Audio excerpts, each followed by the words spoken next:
think China wants to be a global power, and they recognize that having economic strength and commercial strength is a necessary but insufficient condition for global influence and power.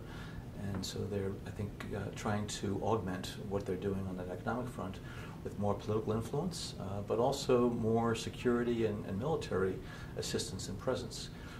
When there are destabilizing events in a number of countries, it affects Chinese interests. There are a number of countries over the last several years where Chinese workers and companies had to pull out because of instability and violence.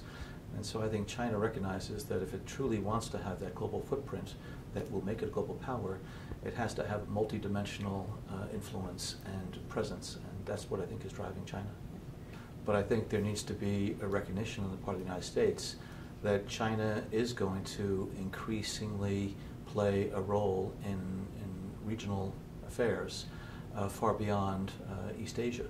And therefore I think we have to come to terms with China. And there are a lot of areas where we can cooperate. I don't believe it's a zero-sum game in many areas. There are some areas where I think we have to rightly push back against Chinese influence and trying to flex its military muscles, particularly in the South China Sea. What we want to do is to make sure that the principles that undergird U.S. democracy, such as freedom of navigation and international freedoms and liberties, are not going to be violated by Chinese aggression.